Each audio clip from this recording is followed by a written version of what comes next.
5 points follow कर रहे हैं हम, तब कॉन्स्टिपेशन की कभी किसी को कोई इशू हो नहीं सकता। बच्चा, बूढ़ा, जवान, कोई भी किसी को कॉन्स्टिपेशन की दिक्कत नहीं आएगी। एक तो समय से सोना, फिर समय से उठना, फिर हेल्दी फूड लेना।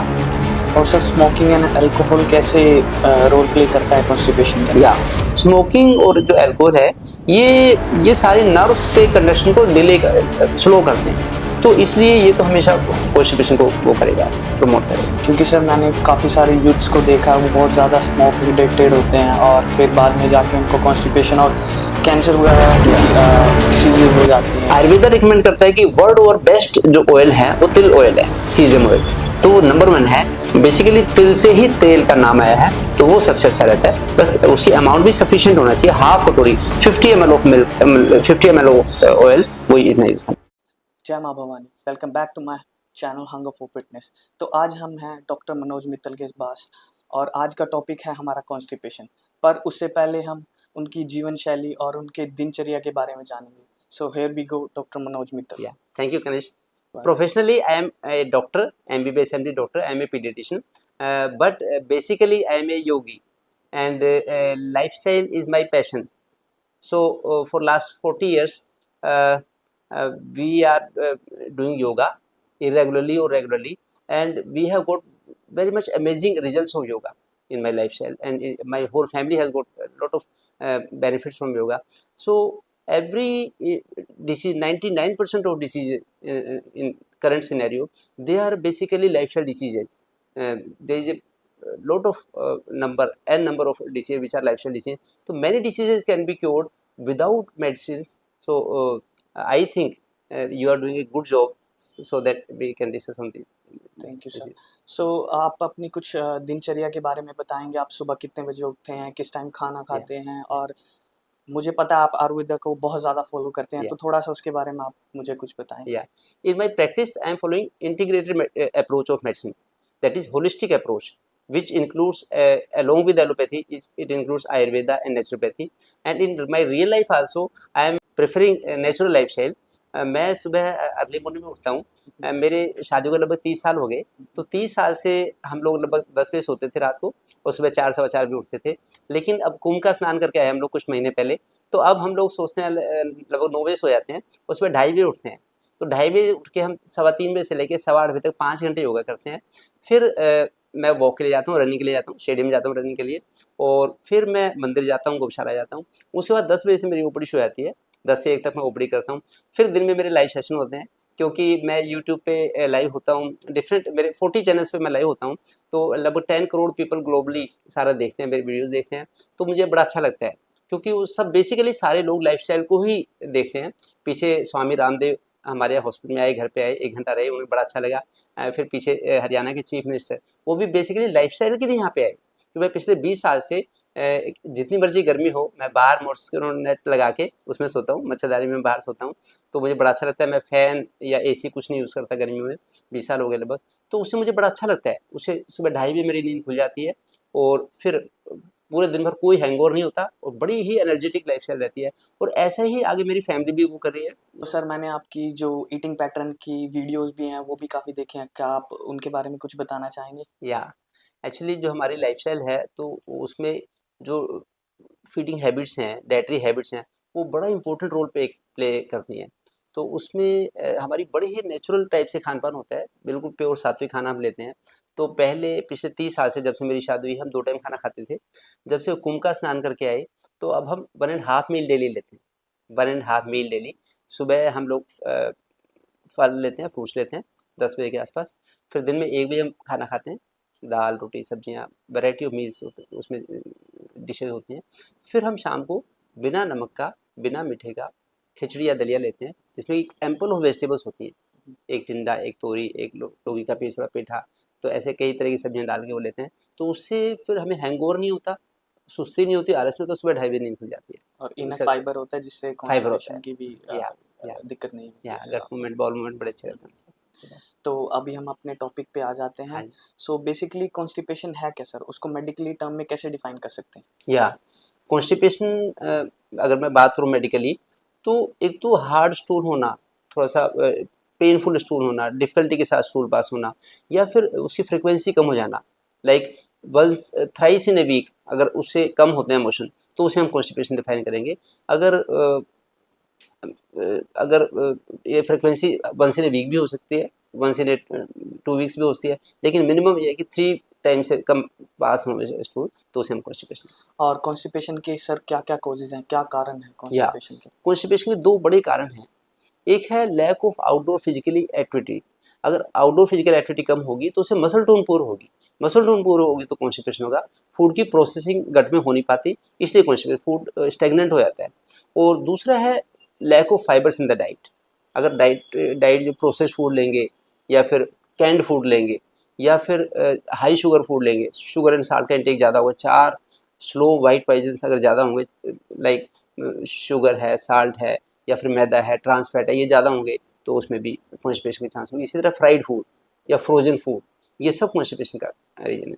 फिर दूसरा bad dietary habits, like late night में खाना खाना, है ना, या फिर खाना पहले वाला खाना भी डाइजेशन के बाद फिर दोबारा बीच में खाना, मंचिंग की जो हैबिट है, ये भी कॉन्स्टिपेशन का कारण है। और सर वाटर इनटेक का क्या रोल रहता है कॉन्स्टिपेशन के अंदर?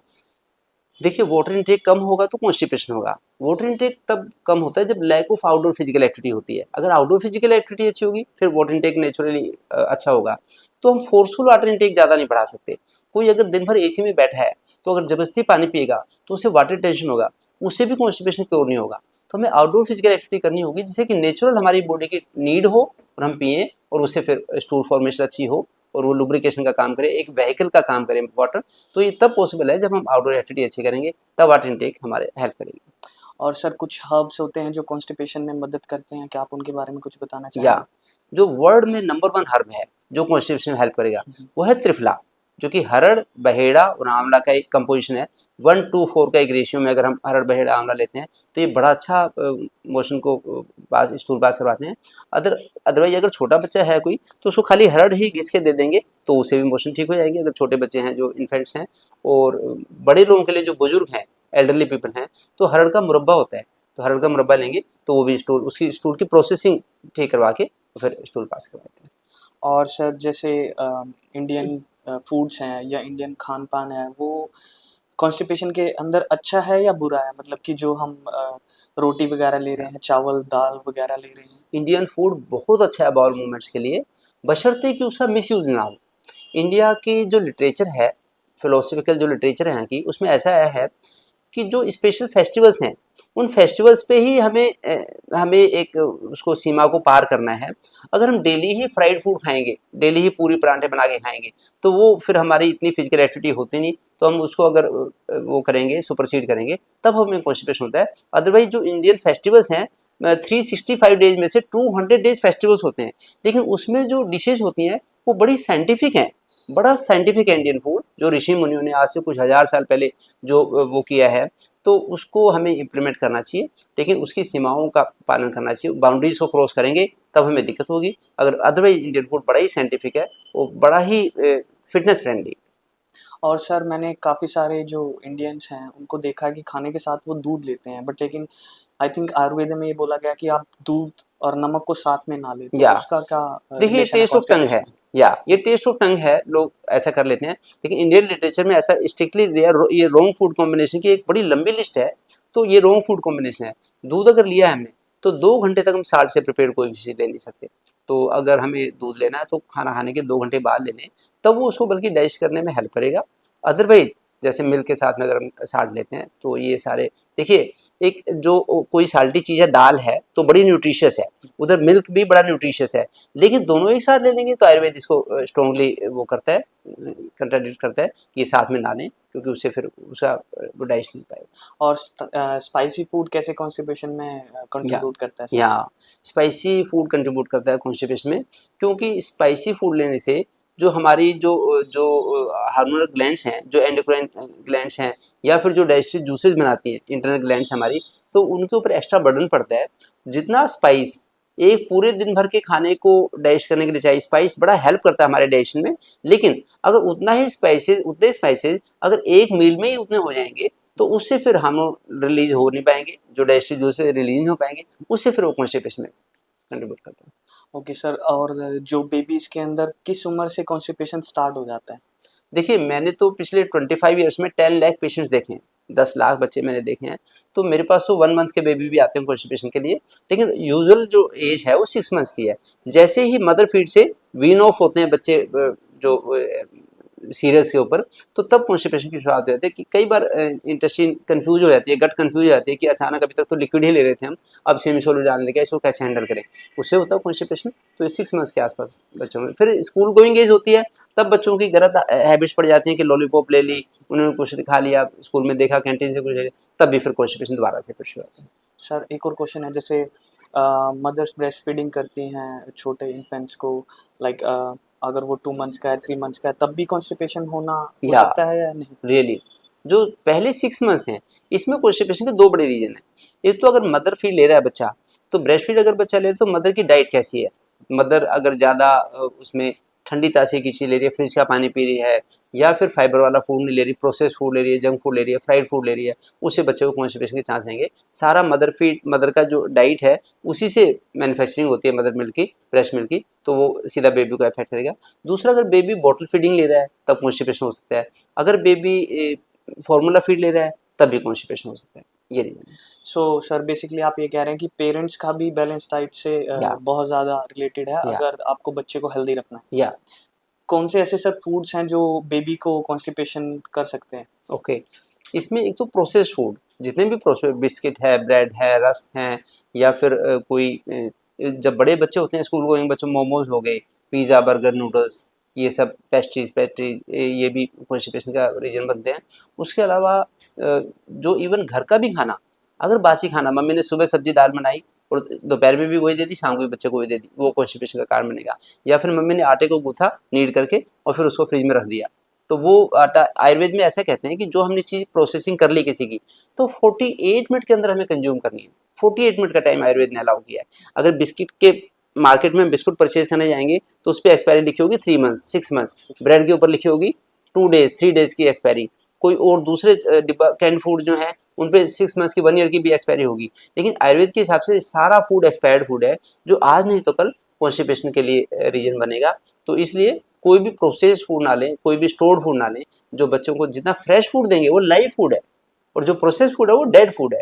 उसमें डेड फूड में वो मूवमेंट नहीं करवाएगा बाउल के, और जो लाइव फूड है बाउल मूवमेंट करवाएगा, हेल्दी बाउल मूवमेंट होंगे और फिर कॉन्स्टिपेशन होंगे। और सर बच्चों की जो स्लीप और रेस्ट साइकिल है वो कैसे कॉन्स्टिपेशन में रिलेट करती है? या देखो, एक तो होता है कि स्लीपिंग आवर्स कितने हैं, एक ये चीज होगी जिसपे यूजली मीडिया में बड़ी सारी इन्फॉर्मेशन होती है कि इतना स्लीपिंग आवर्स इतने मिलने चाहिए, 6 आवर्स के मिलने चाहिए, 8 आवर्स 8 आवर्स के मिलने चाहिए बच्चों को, फिर 10 आवर्स तक के मिलने चाहिए। दूसरा होता है स्लीपिंग टाइम क्या है, वो होती है सर्केडियन रिदम, वो होती है एक बायोलॉजिकल क्लॉक। हमारे हाइपोथैलेमस में एक बायोलॉजिकल क्लॉक है जो डिसाइड करती है कि जितना रात के टाइम में हम ज़्यादा सोएंगे, वो भी अर्ली अर्ली नाइट के आवर्स, जो 9 to 12 के आवर्स हैं, ये स्लीपिंग टाइम, ये बड़े ही कंट्रीब्यूट करते हैं कि हमारी फिटनेस अच्छी रहेगी।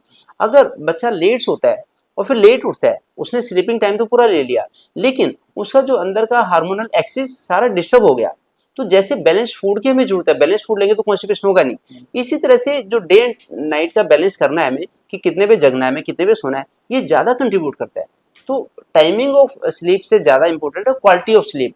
तो क्वालिटी ऑफ स्लीप तभी अच्छी होगी जब जल्दी बच्चे सोएंगे और जल्दी उठेंगे, उससे फिर कॉन्स्टिपेशन होने से। और सर जैसे मैंने आजकल पेरेंट्स को बहुत ज़्यादा देखा है कि बच्चों को कुछ खिला रहे होते हैं और फ़ोन उनको हाथ में पकड़ा देते हैं, टीवी ऑन कर देते हैं, तो उससे मसल थोड़ा या फिर माइंड डिस्ट्रैक्ट होता है, तो उससे भी कॉन्स्टिपेशन पे कुछ फर्क डेफिनेटली, पड़ता है? जो हमारे हार्मोनल ग्लैंड्स हैं बॉडी के अंदर, हमारे हर चीज़ के अलग अलग हार्मोन्स हैं। एक है हमारे देखने के लिए, जो हमें फीलिंग आएगी आंखों से कि भी हाँ भाई, तो उससे उसी समय डाइजेस्टिव जूसेस प्रिपेयर होने लग जाएंगे। जो डाइजेस्टिव ग्लैंड है, हमारे पेनक्रियाज है, लीवर है, गाल ब्लैडर है, वो एक्शन उनका शुरू हो जाएगा। हम जब देखेंगे, लुक होगी जब हमारी फूड के ऊपर, फिर जब हम उसको स्मेल करेंगे तब भी हमारे डाइजेस्टिव जूसेस एक्टिव हो जाएंगे। जैसे कि अब खाना आएगा हमारे पेट में, उस खाने को हमें उसको वो करना है, हैंडल करना है। फिर जब हम टच करेंगे खाने को, उससे भी हमारे जो डाइजेशन की प्रोसेस स्टार्ट हो जाएंगी। अगर ये तीनों एक प्रॉपर वे में, एक फॉर्मेट में, एक प्रोटोकॉल में अगर सेट होती हैं, फिर तो कॉन्स्टिपेशन होगा नहीं, खाने की प्रोसेसिंग अच्छी हो जाएगी बॉडी के अंदर।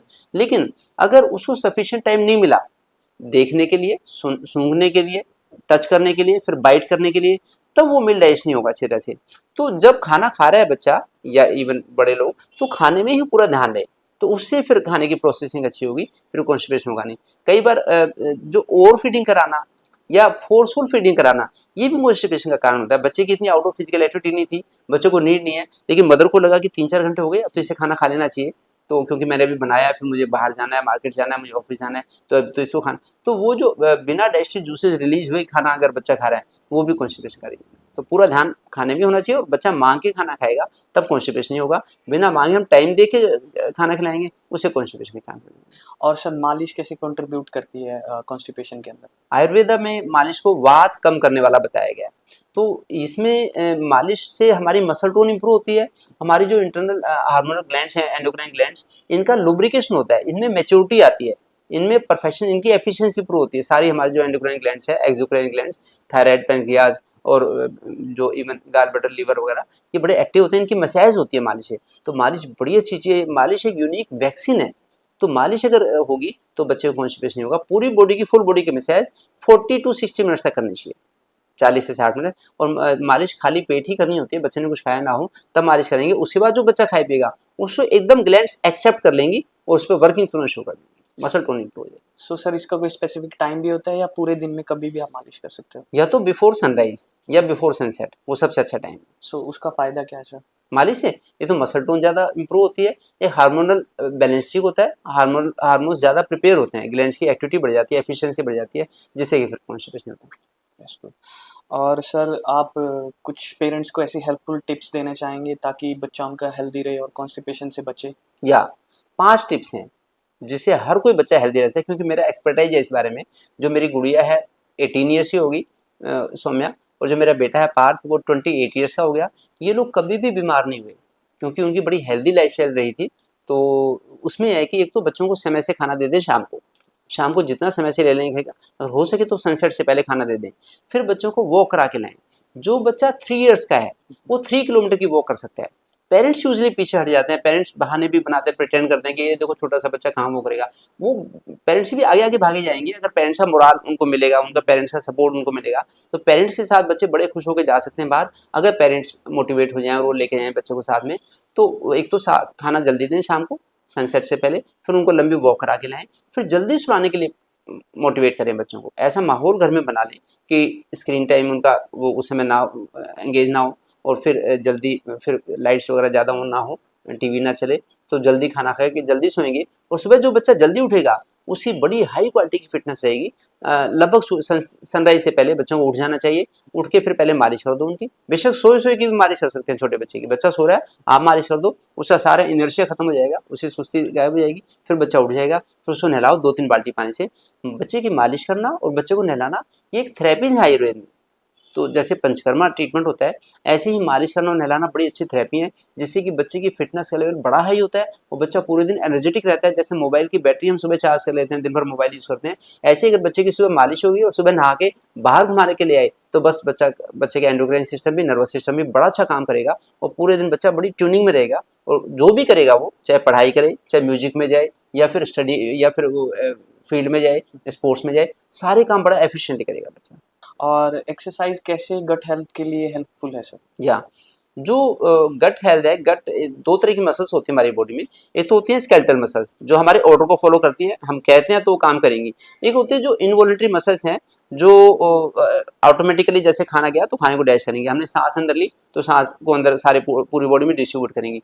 तो जो वॉलंटरी मसल्स हों बॉडी में या इनवॉलंटरी मसल्स हों, सभी मसल्स की मालिश करने से मसल्स बड़ा प्रॉपर वर्किंग ऑर्डर में आती हैं। तो अगर हमारी गट के मूवमेंट्स अच्छे होंगे, बाउल मूवमेंट्स होंगे, अगर अच्छे होंगे तो 51 सेकंड में हमें मोशन पास हो जाएगा, 51 सेकंड में। और अगर गट की हेल्थ अच्छी नहीं होगी, अगर गट की मसल्स प्रॉपरली कंस्ट्रक्शन और रिलैक्सेशन नहीं कर पा रही, तो फिर कॉन्स्टिपेशन होगा। तो अगर मालिश करेंगे तो कभी भी गट की हेल्थ खराब नहीं हो सकती। तो मालिश अगर पहले 2-4 साल तो अगर डेली भी हो जाए तो अच्छी बात है, otherwise twice in a week तो लाइफ लॉन्ग मालिश होनी चाहिए।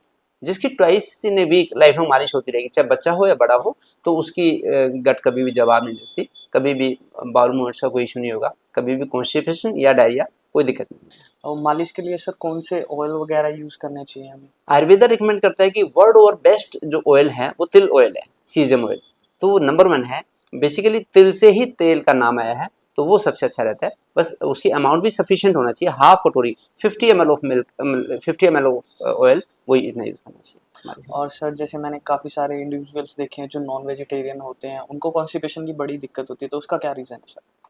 देखिए जो वेजिटेरियन फूड है ये तो हाई फाइबर फूड है, और ह्यूमन गट उसके लिए बड़ी प्रिपेयर्ड होती है, क्योंकि हमारे जो कैनाइन टीथ है या हमारी जो सलाइवा का पीएच है, ये सब वेजिटेरियन फूड के लिए ही बेसिकली प्रिपेयर्ड हैं।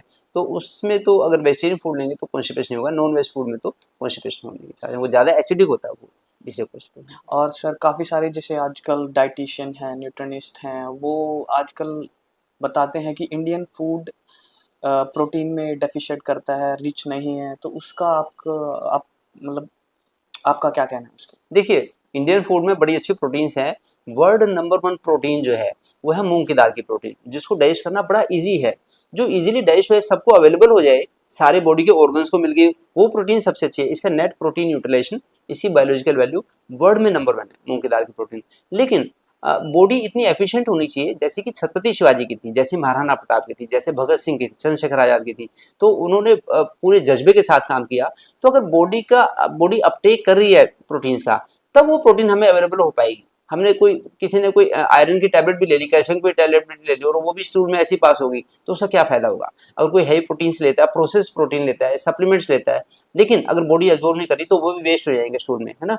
तो अगर बॉडी को हम अच्छा बना लें, जैसे कि जो प्रोटीन्स लेके स्वामी रामदेव जो वेजिटेरियन फूड लेते हैं, वो 60 साल की उम्र में एक 25 साल के जवान के साथ कुश्ती कर सकते हैं और कुश्ती जीत सकते हैं, तो कैसे वो हम उसको कहेंगे प्रोटीन ठीक नहीं है? वो तो केवल वेजिटेबल फूड लेते हैं। तो इसलिए बॉडी को हमें मुकम्मल बनाना होगा, बॉडी को इतना एफिशिएंट रखना होगा, इतनी आउटडोर फिजिकल एक्टिविटी अच्छी रखनी होगी कि बॉडी प्रोटीन को अपटेक कर सके, जिससे कि प्रोटीन की डेफिशिएंसी।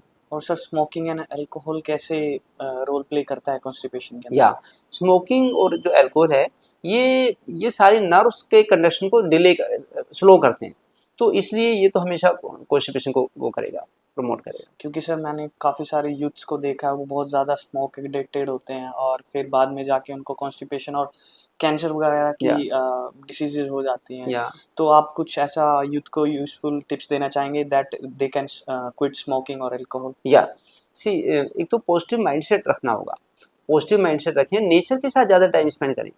जो लोग भी नेचर के साथ, चाहे बच्चा हो 6 महीने का बच्चा, 6 महीने का बच्चा भी नेचर को अप्रिशिएट करता है। अब बशर्ते कि पेरेंट्स लेके जाए उसमें, तो नेचर में बड़ी हीलिंग पावर, रिजुविनेशन और पॉजिटिविटी होती है। जितना कंक्रीट की बिल्डिंग्स में रहेंगे, कंक्रीट के ऑफिस में रहेंगे, तो उससे फिर निगेटिविटी आती है, फिर इनका सहारा लेते हैं लोग एडिक्शन का। तो ये अच्छी चीज़ नहीं है स्मोकिंग और अल्कोहल। इससे बदलने में तो जैसे छाछ लें, नारियल पानी पिलें, या फिर इवन डिफरेंट काढ़े होते हैं तो वो ले सकते हैं, जिससे कि मतलब बल्कि हेल्थ और हमारी अच्छी होगी, और इनसे तो हेल्थ खराब। मैं टेक होम मैसेज देना चाहूँगा कि अगर कॉन्स्टिपेशन हो जाए तो उसमें तो इमरजेंसी ट्रीटमेंट करना पड़ता है, बड़ी लैक्सेटिव देनी पड़ती है, स्टूल सॉफ्टनर देने पड़ते हैं, या फिर मेडिसिन देनी पड़ती है। एन नंबर ऑफ मेडिसिन है जो कॉन्स्टिपेशन, एक कॉन्स्टिपेशन की पूरी इंडस्ट्री है जो कॉन्स्टिपेशन के ट्रीटमेंट की। लेकिन ऐसी नौबत ना आए, उसके हिसाब से अगर नेचुरल लाइफस्टाइल के 5 पॉइंट्स फॉलो कर रहे हैं हम, तब कॉन्स्टिपेशन की कभी किसी को कोई इशू हो नहीं सकता। बच्चा, बूढ़ा, जवान, कोई भी किसी को कॉन्स्टिपेशन की दिक्कत नहीं आएगी। एक तो समय से सोना, फिर समय से उठना, फिर हेल्दी फूड लेना, और फिर पॉजिटिव माइंडसेट रखना, और फिर नेचर के साथ टाइम स्पेंड करना। ये 5 की नोट मैसेज हैं, जो अगर हर कोई इनको वो ध्यान रखेगा तो कॉन्स्टिपेशन की दिक्कत नहीं बड़े आएगी। बूढ़े इंटरमीडिएट सब? हाँ, सबके लिए। अदरवाइज जब अचानक कोई मेरे पास आते हैं कि डॉक्टर साहब इसने 6 दिन से स्टूल पास नहीं किया, इस बच्चे ने 5 दिन से बर्थडे पार्टी पे गया था, और जब बर्थडे से आया तो तब से स्टूल ही नहीं पास किया, ऐसे 7 दिन हो गया आज। तो फिर इनेमा लगाना पड़ता है बच्चे को, इनेमा लगाना पड़ता है। फिर कई बार कंफ्यूजन भी होता है, पेरेंट्स इतने डरे होते हैं कि देख लो इसके हाथों में कोई दिक्कत तो नहीं होगी, अल्ट्रासाउंड कराना पड़ता है, और फिर उसका इवन ब्लड टेस्ट भी करवाने पड़ते हैं, लीवर फंक्शन टेस्ट कराने पड़ते हैं कि कोई लीवर की दिक्कत तो नहीं होगी। बड़े कंफ्यूजन क्रिएट होते हैं फिर बाद में। तो इससे पहले लाइफस्टाइल तो सुधार लेंगे। कॉन्स्टिपेशन ये 100% लाइफस्टाइल डिसीज, 100% लाइफस्टाइल डिसीज है। लाइफस्टाइल ठीक होगी तो कॉन्स्टिपेशन हो ही नहीं सकता, और लाइफस्टाइल गलत है तो जो मर्जी मेडिसिन हम कर लें तो वो एक सब पनिशमेंट है। जो कॉन्स्टिपेशन का ट्रीटमेंट है, that is basically A punitive treatment, that is a punishment. तो इसलिए जो समझदार लोग हैं वो उससे बचना चाहें तो अपनी लाइफस्टाइल को तुरंत सुधार लें, जैसे कि कभी डॉक्टर के पास जाना नहीं पड़ेगा। मैं तो चाहता हूँ कि ये हमारे पास ना आए और लाइफस्टाइल ठीक कर ले, तो आगे से फिर कभी कॉन्स्टिपेशन की दिक्कत नहीं। और सर कॉन्स्टिपेशन बाय बर्थ भी पॉसिबल है या नहीं? बड़ा रेयर केसेस में ऐसा होता है कि इंटेस्टाइन की मोटिलिटी पुअर होती है, कुछ हर्स्प्रंग डिसीज के बच्चे होते हैं उनमें कॉन्स्टिपेशन होता है। कुछ जैसे मदर ने मेडिसिन ली, मदर ने मेडिसिन ली फिर बच्चे को दूध पिलाया, उससे भी कुछ केसेस में कॉन्स्टिपेशन आता है।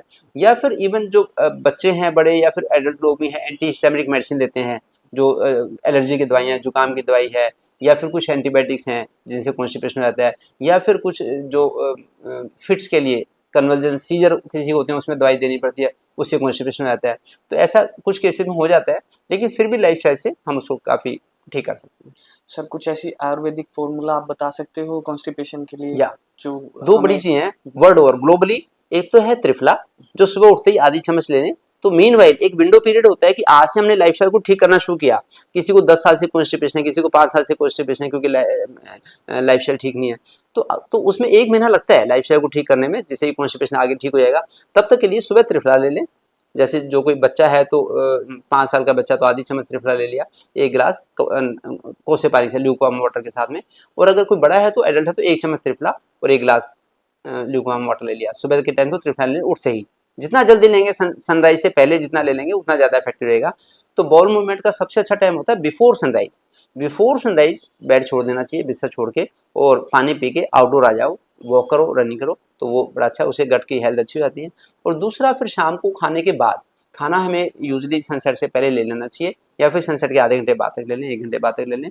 उसके आधे घंटे बाद हरड़ मुरब्बा की 1 या 2 हरड़ ले लें, फिर कॉन्स्टिपेशन नहीं रहेगा। ये बस कुछ दिनों मतलब ये एकदम इस इफेक्ट को ठीक कर देती हैं, और जिससे कि फिर आगे गट हो जाते हैं।